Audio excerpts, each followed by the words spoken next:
Hey guys, welcome back. Welcome back to my channel. Thank you very much for joining me. Well, I have some students who are thinking about going to sixth form. And so that's like grade 12, or some persons would say CAPE. If you're going there, guys, and you're going to be choosing pure math, these are things you need to know. And I told you on the live that I'm going to go by a step-by-step process in helping you to understand everything you need to understand for the exam that's coming up very soon. It may look far from now, guys, but it's not that far. So let's go right into it, guys. So the first I'm going to explain is about truth table. I have some notes here for you guys because you know I talk fast, sometimes I stutter. So while I'm talking, you can be reading on your own. So let's go, guys. So it's basically a mathematical table used to determine if a statement is true or false. So a truth table basically gives the connection to real life situation, guys, where you can determine if a condition is true or if it's false, if a statement is true or false. All right, so it's represented using variables, mainly P, Q, and R. All right, so each statement has its own column on in the truth table when you're going to be drawing this.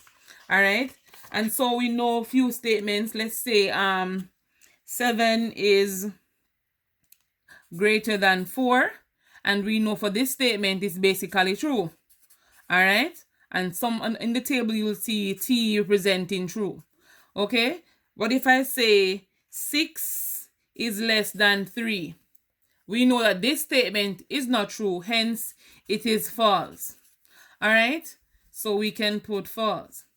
In probability, you guys learned that X is a number greater than 4. So in this case, since as we were not given a value for X, we can't say it is true or if it is false. All right, so if you're given a condition, for example, I said X is a number, maybe 15 is greater than 4, then we can say it's true. But in this case, guys, we can't say true or false because we were not given an exact number here for X. Okay, and so after having this understanding, we can go into understanding the symbols of a truth table and how it is represented.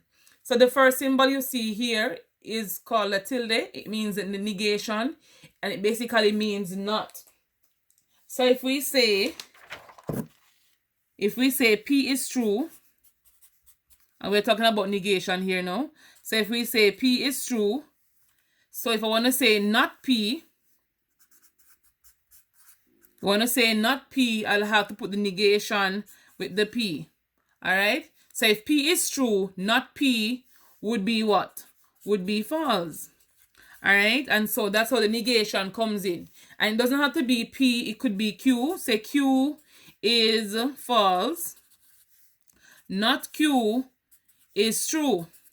So the not Q here, guys, all depends on the input of the first statement. So the first statement say it is true. The not or the negation of that statement would be false. If the first statement say it is false, the negation of that statement would basically be true. And that's how the negation aspect comes in. All right, so the next one we have is conjunction. Some persons also call this and, some will say both and but. One thing you can relate the conjunction to, guys, is the intersecting sets. You know what intersecting sets you will have. Let me have another paper here to illustrate this, something that you should know already. So I'm basically pulling your memory now. So intersecting sets, guys, so we have P and we have Q. So if we say conjunction, intersection, and both are but. So it can be, it's gonna be in both of them. So both of them has to be true for the outcome to be true. So if P is true, because it is common here, and the Q is also true because Q is also a part of the intersection, that means P and Q is true. All right, and so that's how the conjunction part comes in. And both will be the same thing, and both can can also be used to represent conjunction. So they both have to be true for it to be true. All right, but guys, if they had said P is true, but Q is false, we know that they are both not true, so the outcome has to be false. So they both have to be true for the outcome to be true. That's where ands and both and but. Or let's say P is true, but Q is also true. That means it's true. If P is true, but Q is false, that means it's not true. That means it's false. I hope that part is clear so far. All right, so that's how the conjunction comes in, and the symbol here looks like an upside down V. Some would say a broken wedge. It's up to you how you want to remember this, guys, but that's the symbol for conjunction, or in other words, and, both, and but. All right, guys, I hope that was clear.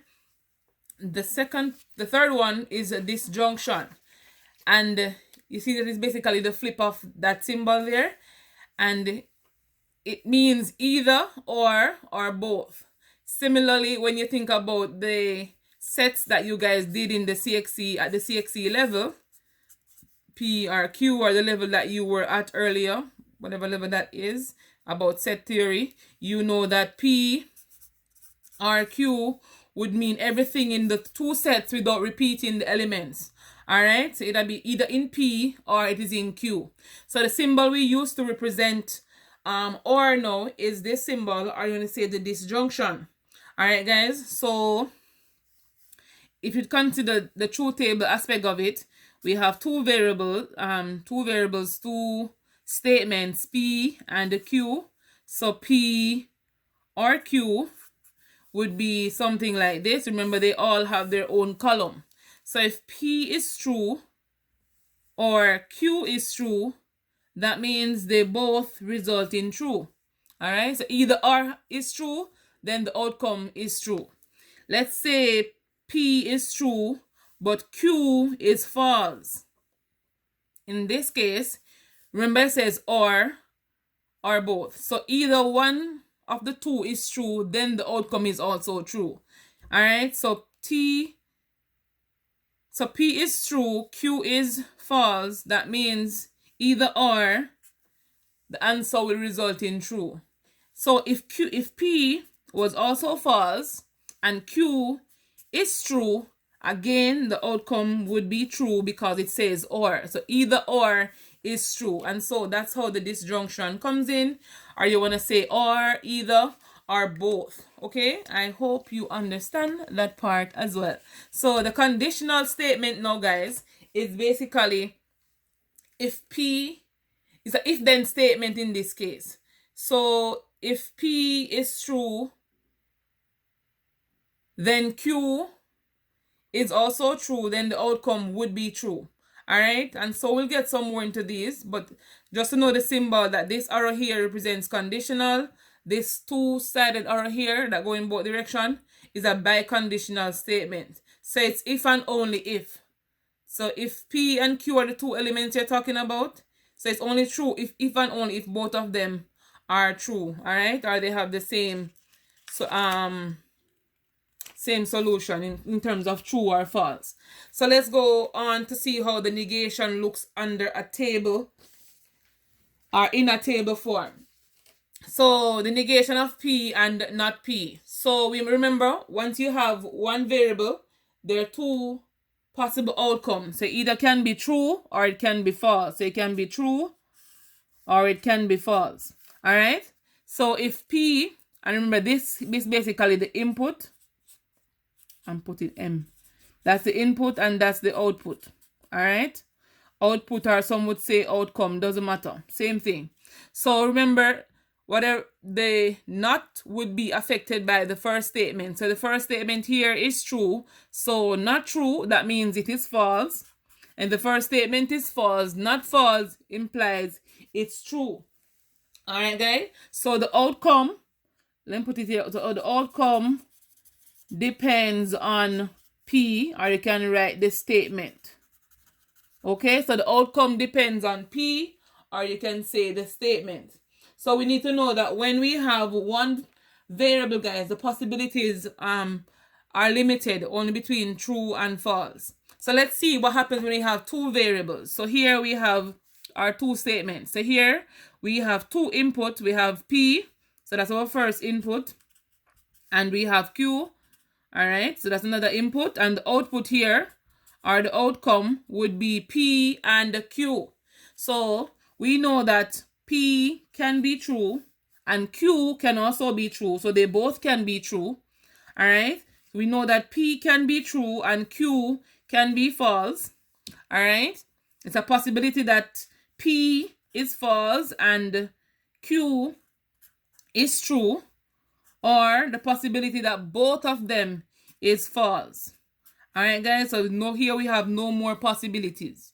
All right, and if you think about the number of subsets, guys, this can also help you to understand that, because see, we have two elements here, and if you say 2 to the second 2 to the n, s equal 2 to the n, let me write it down so you all can see what I'm saying. Oh, I'm gonna put it here. So if s is equal to 2 to the n, guys, we have two elements working with, and so 2 to the 2 is basically 4. So we have 4 possible outcomes for a set that has two elements. For example, this is 1. So let's get into it. So remember, this means and, so they both have to be true for the outcome to be true. All right, remember, it means and so they both have to be true. So true, if P is true and Q is true, that means P and Q is also true in this case. So